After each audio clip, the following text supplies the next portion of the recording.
And welcome back to my channel. मैं प्राची आज फिर से आप सबका अपने चैनल रिवीजन तरीका में स्वागत करती हूँ। तो आज का जो हमारा टॉपिक है वो एक रिसर्च पेपर है जो कि पब्लिश हुआ है जून 2021 को, 12 जून 2021 को। तो इसमें हम पढ़ने वाले हैं effect of bavistatin and cefoxamide on in vitro contamination free shoot regeneration of Ruellia tuberosa. तो इसमें क्या करना है, बेबिस्टैटिन क्या है हमारे पास, एक फंगीसाइड है और हमारा सफॉक्सामाइड एक एंटीबायोटिक है। तो हमें क्या करना है, कंटामिनेशन फ्री शूट की रीजनरेशन करनी है। तो ये जो रिसर्च पेपर है ना, इस टॉपिक पे रिसर्च काफ़ी पहले से चली आ रही है, 1993 से।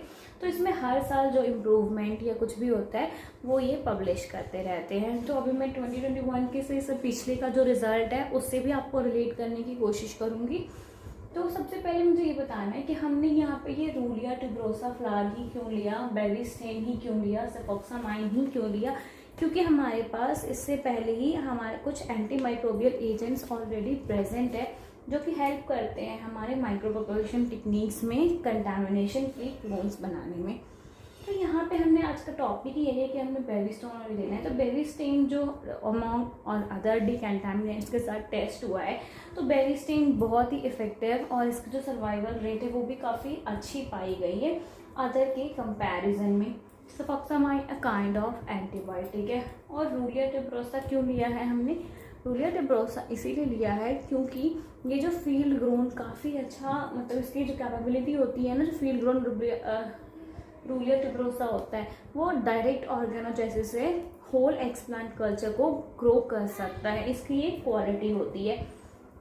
इसके बाद आता है कुछ मेन पॉइंट्स कि मतलब अब इसकी जो वायबिलिटी होती है कि कितनी वायबिलिटी, अगर हम मिनिमाइज कंसेंट्रेशन में बेबिस्टैटिन और सफॉक्सामाइड को यूज़ करते हैं ना विथ एमएस मीडिया सप्लीमेंट और फाइटो हार्मोन्स के साथ, जो फिर फ्लावर की सर्वाइवल रेट होती है वो 54% तक हो जाती है।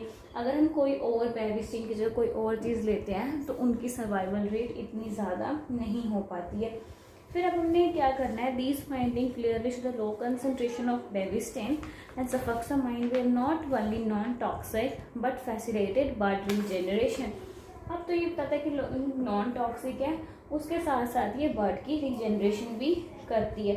To achieve the result shows the decisive role not only the use of successive fungicide antibiotics but also of their sufficient dose in very. तो इसीलिए हमने ना इसे पढ़ना बहुत ज़रूरी हो गया कि क्यों करते हैं। अब इसकी यूजेस कहाँ कहाँ होती है, हमारे एंटी डायबिटीज़ में, हमारे एंटी इन्फ्लेमेशन में, एंटी कैंसर में, मतलब ये ना काइंड ऑफ कैलो मेडिसिनल प्लांट है जो कि हमारे अलग अलग तरह से हमारे पास हेल्प करती है। Phytochemical properties of Ruellia tuberosa. Phytochemical properties क्या क्या होती हैं, alkaloids, triterpenoids, saponins, sterols and flavonoids, इसमें बहुत सारी चीज़ें ये प्रेजेंट होते हैं जो कि इनको थाइम मेडिसिन में अर्लियर यूज़ किया जाता था ताकि ये डिटॉक्सिफाई कर सके पॉइजन को। अब इनके मैं कुछ रिजल्ट को एक्सप्लेन करूँगी जो कि किस किस तरह से ये हमारे पास। 2013 में क्या हुआ था, focusing on in vitro activities for plant extra induction shoot from callus using different plant growth. मतलब वहाँ पे ना पहले क्या हुआ था, इन्होंने एक्सपेरिमेंट लगाया स्टार्टिंग में, कंटामिनेशन फ्री तो हो रही थी बट उसमें कोई भी शूट की फॉर्मेशन नहीं हो रही थी। फिर 2015 में उन्होंने दोबारा से कोशिश की, तब जाके वो थोड़ी सी शूट की जनरेशन हुई बट वो पूरा प्लांट में नहीं जनरेट हो पाया। मतलब हर साल तभी इसमें कोई ना कोई एलोंगेशन होते जाती है। सबसे बड़ा इस प्रोटोकॉल का जो हमारा लिमिटेशन है क्या, this plant survival in vitro, मतलब बहुत ही कम प्लांट जो है सर्वाइव कर पाते हैं।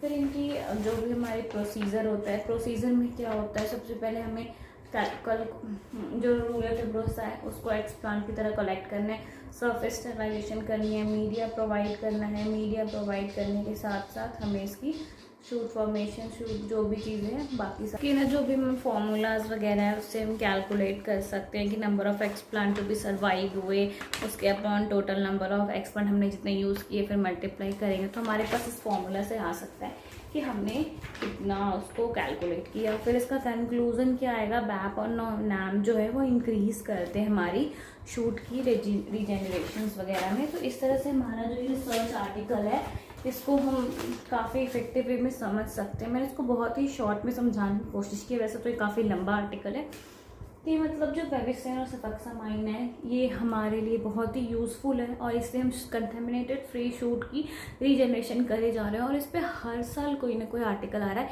क्योंकि कहीं ना कहीं कुछ ना कुछ लैक हो जाता है, तो उसकी वजह से ही सक्सेसफुल नहीं हो पा रहा है। बट ये नहीं सक्सेसफुल नहीं हुआ, तो अब इसकी जो भी प्लेटिंग वगैरह है वो सब स्टार्ट हो चुकी है। कंक्लूजन में क्या है, contamination free of shoot regeneration frequency survival rate is best. अब धीरे धीरे क्या हो रहा है, सर्वाइवल रेट बढ़ रहा है पहले के रिजल्ट के कंपेयर में। तो मैं ब्रीफली से कंक्लूड करना चाहती हूँ कि शायद कुछ गड़बड़ हो गया, मिस पॉइंट हो गया होगा, तो कि बेबिस्टेन और सफक्सामाइन को हम एक लिमिटेड कंसंट्रेशन में यूज़ करके विथ फाइटोहॉर्मोन्स या जो भी इसके केमिकल्स इससे नीडेड होते हैं एमएस सप्लीमेंटेड मीडिया में, जो हमारा रोलिया ट्यूबरोसा जो फ्लावरिंग प्लांट है उसको हम क्या कर रहे हैं, उसको हम इन विट्रो कंटेमिनेशन फ्री बनाने की कोशिश कर रहे हैं और उससे शूट की रीजनरेशन कर रहे हैं। जो पहले अर्लियर डेज में करते थे तो कंटेमिनेशन फ्री तो बना था, बट वो सर्वाइव नहीं कर पा रहा था। और उसके आगे जब हुआ रिसर्च थोड़े दिनों बाद, तो उसमें शूट की थोड़ी सी जनरेशन हुई, बट वो आगे डेवलप नहीं कर पाया। फिर क्या हुआ, थोड़ी और डेवलपमेंट हुई, बट उसकी सर्वाइवल रेट कमती जा रही थी। तो अब जो हमारा लेटेस्ट रिसर्च हुआ है, जो रिसर्च निकला है 12 जून 2021 को, उसमें हमारे पास कंटेमिनेशन फ्री प्लांट्स फंगिसाइड की, और वो बहुत ही अच्छे सर्वाइवल रेट से ऑब्टेन की गई है। तो मैं उम्मीद करती हूँ आपको ये चीज़ समझ आई होगी। तो अगर इसके अलावा कोई प्रॉब्लम है तो आप मुझे कमेंट बॉक्स में कमेंट कर सकते हैं, कोई और सजेशन तो उसको भी कमेंट कर सकते हैं। तो जिन्हें रिसर्च आर्टिकल पढ़ने का शौक है उनको आप ये वीडियो शेयर भी कर सकते हैं। तो मिलती हूँ नेक्स्ट वीडियो में, तब तक के लिए थैंक यू, टाटा, बाय।